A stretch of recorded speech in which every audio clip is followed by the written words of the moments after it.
Hi guys, this is Debjyoti, having more than 12 years of experience in system administration and DevOps and SRE practices. So today I am here to show you a demo on the troubleshooting lab which we are building for our students in Codekerdos. So instead of just having a practice playground where we can only deploy things, create simple things like file folder, or maybe a simple Kubernetes deployment or a simple Docker deployment, we thought why don't we come up with something which will actually help you to troubleshooting production issues or whenever you are stuck, right? So that is where your actual learning will be. So let's see. We have created few simple demos and we'll keep on adding more challenging scenarios on that. So let's directly get started with the demo. So I'll be sharing my screen and I'll guide you from there. Okay, so this is the Codekerdos website, our basic website. You can come to course and then come to the DevOps SRE course to explore more, and you will find our syllabus, and in the syllabus you will find the modules. So as of now we have two labs, which is basically Linux, and then one Kubernetes lab, and we'll keep on adding, right? So this is just for the demo purpose, and these labs basically will get downloaded on your system. We intentionally did not build any portal for you guys because even installing this lab or deploying this lab will give you some learning, and in DevOps we are building things, right? So there is no use of any pre-built portal which just browser based lab. So we don't believe on that. So better we have our own lab where broken infrastructure will get downloaded, and then you can get started. And this setting will be very easy. The setup will be very easy. Even if you have Windows laptop also, you just need to install WSL and then Docker and kind, right? So not a very hectic lab setup. Even someone having 2 GB RAM also, it is perfectly fine to work on it, right? So let me browse this. Okay, so I see the instruction like what needs to be done, and it is saying that our production monitoring system has alerted us the company homepage is currently unreachable. As the on-call site reliability engineer, your goal is to restore the service immediately. So basically, it is saying that the company application or the homepage is running on port number 80. I mean, it is supposed to run on port number 80, and Nginx is what they have used, but for some reason, it is not running. So as a SRE, my first job will be make the system up as soon as possible, and later I can think of the root cause and all that. So environment constraint. So it is saying that system unit is not there. That means systemctl commands unavailable to this environment. So we need to use service in place of that. That is perfectly fine. So let me launch the lab first, right? So basically, this is a Docker image, and I have not shared the image publicly because there is a lot of effort put into creating the image. So this will only be available for our students. So let's see what happens. Okay, so I see one. I am into the container and see I have logged in as a DevOps user. Okay, so as a SRE, what will be my first job? So first I need to verify is the Nginx service is running or not. So if the Nginx service doesn't run, so then I will start the Nginx service, and then hopefully the issue will be resolved, right? So service Nginx status, right? That's the command I'll be running. Okay, so it looks like Nginx is not running. So obviously, if I start the Nginx service, then my application should work, right? This seems like very easy. Okay. Okay, it is saying Nginx, starting Nginx, but it is filled for some reason. I don't know why. Let me start it once more. Okay, still also it is filling. Okay, so I have to do further investigation. So it is saying that that should be running on port number 80. So let me check if anything is running on port number 80 first of all, right? So that might be a reason where the Nginx is failing to start. So what I'll do, lsov -i space 80.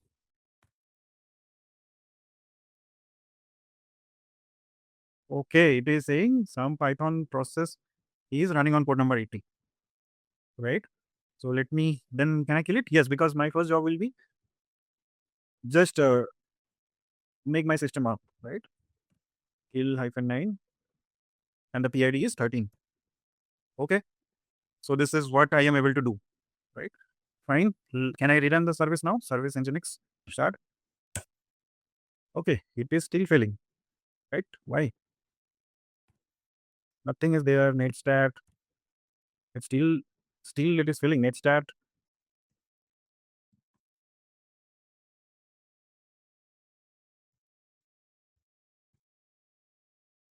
Okay, so if I am trying to do this netstat, it is saying that I need to be with root, right? Because this is not root credential. Okay, so I see if there is anything available for me. Okay, there is some troubleshooting hints also. So it is saying that, okay, port collision. Okay, so they are telling that, port 80, if port 80 is occupied, then, that might be the issue. And if the diagnostic tool MTSL, you will be standard user, consider, okay, review the level. And in also second escalation, they're saying that some administrative tasks require root access. So if you find yourself hitting a permission wall, seek out credential. Okay, so that means if I have to change it to root, then what I have to do, I have to basically check. There will be password. Maybe the root password will be stored in this directory. Okay, fine. Let me just go there. Cat opt internal. Okay, sorry. I have to do cd, right? And then maybe there will be some file in that. Let me do ls. Okay, I see a file called access.txt. So let me get the password from there. Okay, so if I get the password, then I can just use it for, okay. So this password looks like, encrypted password. So obviously this won't be the password, right? So how, I think this is base 64 encrypted.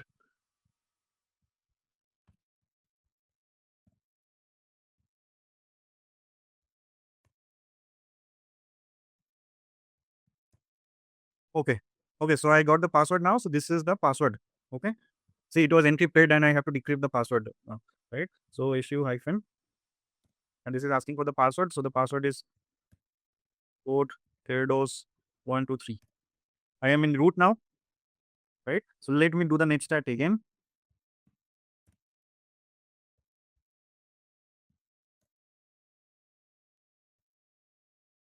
Okay. Can I start the Nginx now?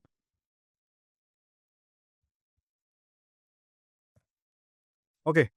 Yeah, so I've killed the process. So probably from that account, I was not able to start the process. And now I can see the Nginx process has been started, right? So it is saying that now I need to curl to this localhost and, I can check if localhost returning something, right? So hopefully the issue will be resolved now. Yes, I see Codekerdos SRE lab. So my this assignment is complete, right? So this is how you see one by one I try resolving the issue and one issue led me to another issue. So this is how your actual production will be. It's not about, just starting a service or stopping a service, right? So like that, we will be adding a lot of scenarios and for our student, it will be available. Okay, so I have one more demo with me that is in the Kubernetes. That should be more interesting for me, right? So let me first exit from this. Okay, now clear the screen and let's see what's waiting for me in the Kubernetes. So before Kubernetes, I had a kind cluster installed in this, right? So if I do kubectl git pods, I see basically nothing but Kubernetes cluster is there. It's a kind cluster. You can practice it on Minikube also, or you can create any free cluster in any cloud provider, right? Get nodes. Yeah. So I see this is a kind cluster of 3 nodes. See, if you install kind, even you can practice node-wise scenarios also. So why do you want to waste your money, creating some high-scale things unnecessarily? For normal practice, kind of Minikube is absolutely fine. Okay. Now let's launch this lab. Okay, so let me go through it once more for you guys in case you cannot see the screen. Okay, so it is saying that I need to do a kubectl apply. Okay, after kubectl apply, okay, so basically the broken application will be deployed. And then what it is saying that establish local connection. So once I apply this, all resources, deployment service, config map, everything will be deployed, right? So once the deployment is successful, so it is saying that local connection is this sky is on port number 8080. So open your browser, navigate to port number 8080, and I should be able to see Codekerdos Skylab. Okay, okay, let's do this. So I'll be just copying this. This particular lab is available for anyone watching us on YouTube. You can completely practice so that you get a feel of it. Right? Let me paste it. Okay. Okay, so I see a lot of resources got created. Let me just check it. Kubectl get pod. So I think it will get deployed on the default namespace only. Okay. So you see one front-end pod is running and DB pod is pending. Okay, there might be some issue on the DB pod. We'll see that later one by one. But first, what it is saying that establish connection between Sky frontend SVC on port number 880. Your browser should be able to localhost 880. Fine, right? So let me check the services first. So kubectl get SVC. Okay, so I see one service which is on port number 80. So this is the service mentioned in the document, right? So I'll be just doing the port forward to port number 80. Let me see. Okay, and I did the port forward. Nothing is coming. Let me check it, right? So I'll browse to localhost. So they are saying it should be coming, right? Okay, I see site can be reached. Even from here also I can see the port forward is actually not working. So obviously there is some connectivity issue, I'm assuming, right? So that is what I have to fix, right? Okay. So now let me debug step by step. So debugging step by step is very much important, right? So I am assuming some problem with the service, right? Right, and I am assuming this service is related with the pod. Okay. So let me check the pod description first. kubectl sky pods. What was the pod name? Let me check it once more. Kubectl get pods. Then kubectl describe front end pod. Then this front end. So pod is running. That means there should not be any issue with the pod, right? So there is no point of checking the pod log. I mean, I can do it, but as of now, I'm assuming there is something with the pod and the service, maybe level mismatch kind of thing, right? So, because I see the pod level is Sky front end, right? You can see here the pod level is Sky front end, and let me check the service now, right? So, get SVC.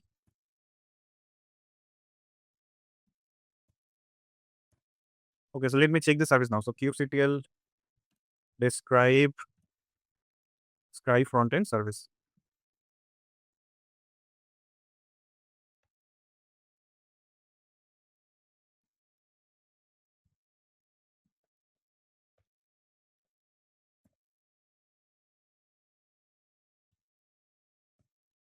Okay, so what I can see, the selector I need to match. See, there is one extra hyphen, right? So probably this is the issue.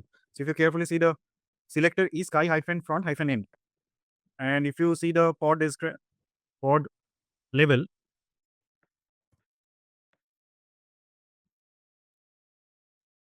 so you see there is no extra hyphen here. So probably that is the issue. I'm not touching the pod. I can do anything. I mean, I can edit the pod also, but let's not do that. So what I'll be doing, I'll be changing the service, right? I'll edit the service. So kubectl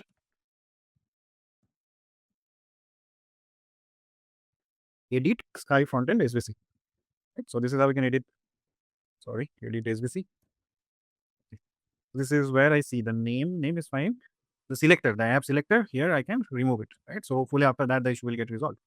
Let's see that. Okay. So this is where I have made a change. Right. In the app. This is where. Okay, fine.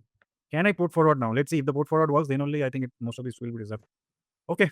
I see the port forward is working. Let me refresh this. See, now the issue is resolved. Okay, now what it is saying, I think there is some RAID and the database is showing offline. So there is another challenge or another issue with that, right? So the step 2 is resolved now, but I landed up on another issue, right? What is that? Database connectivity. I mean, it is saying the database is offline and the SkyDB pod should be in pending state due to unbound volume. Okay, right? Okay, so I have to resolve this. So basically, these are the hints. So basically, what I can read is there is some issue with the PVC also. Okay, let me check. Obviously, if it is a database, then we have a PVC. So we resolved one issue and landed up on another issue. Right. So kubectl get pods, and I see that this particular pod is pending. Right. Let's see why it is pending. Kubectl describe pod.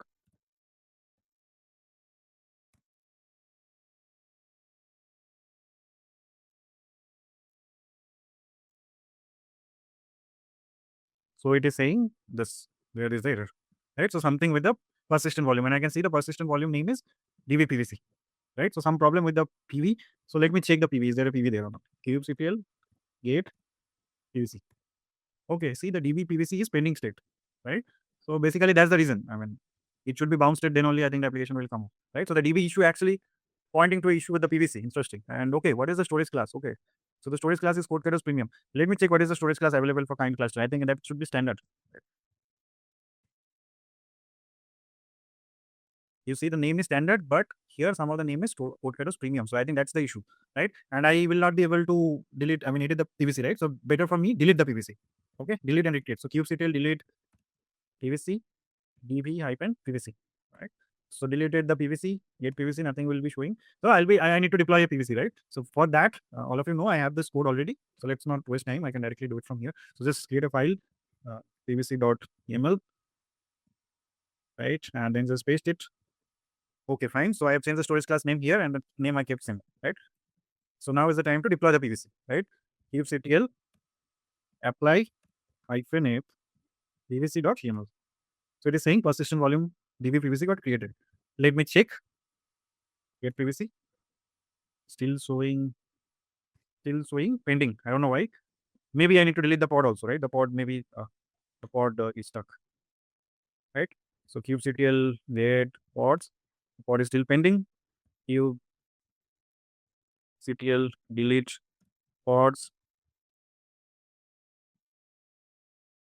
The db pod also I'm deleting. So once the pod gets be created, then the PVC should also get created.